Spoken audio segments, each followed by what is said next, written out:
Kung pakikwento lang, ano po ba yung dapat abangan ng publiko tungkol dito sa Congress TV? Well, basically, ito yung coverage ng PTV na i-air sa isang channel ng PTV.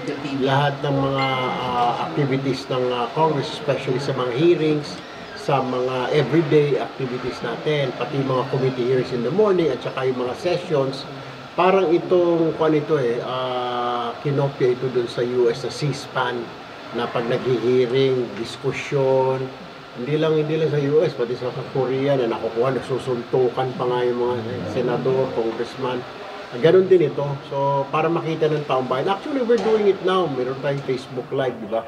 Dadalhin lang natin lahat ito sa TV. So, ito yung isa sa mga channel ng PTV. Kasi meron naman na, para hindi naman lahat ng tao merong hawak na cellphone o may internet, di ba? May iba, yung mga old school, mga matatanda, sa bahay na lang. So, they can watch what we are doing here, what's happening in Congress at this very hour, di ba? I believe hanggang gabi ito, hanggang midnight, pero it's not 24 hours. So, may mga araw, kagaya nga, walang session. Then, ipapalabas, i-replay yung mga committee hearings na akala natin hindi importante, mapapanood natin dito sa channel na ito. So, yung mga panukalang batas na naipangako po ng mga congressman huli, yung mapapanood nyo rito kung ano kung mga ginagawa po. This is nice kasi makikita ho ng tao, what do we do? What do you guys do ba in Congress? So, papakita lang ho natin ano ho yung ginagawa, ano ho yung pinagdidiskusyonan.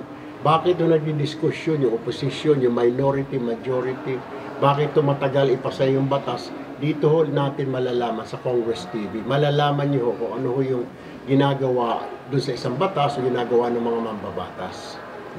Kung, of course, mapapalabasin sa PTV, pero are you hoping po ba na sana may cooperate dito yung mga ibang networks and also cable operators dito para maging mas lalo pang mapalawak ang reach nitong Congress TV pero pwede sa digital TV? I think it will start with you guys sa press corps that you can get whatever is material dito sa Congress TV o mga radio.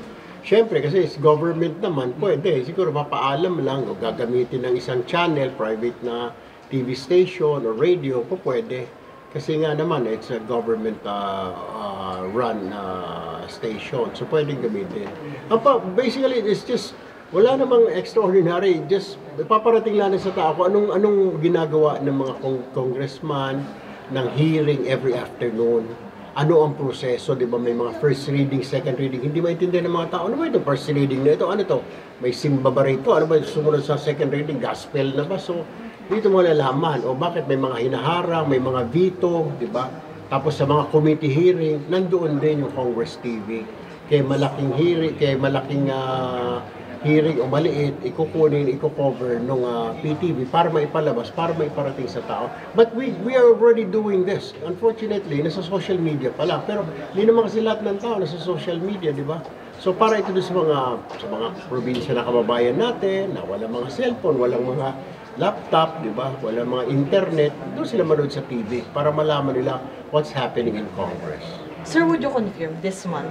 This month po yung launching. I haven't talked to the GM yet of PTV regarding this matter. Pero I know it's very, very soon they're preparing. Hopefully, pag open the session sa 22nd, meron na. Hopefully, hoping.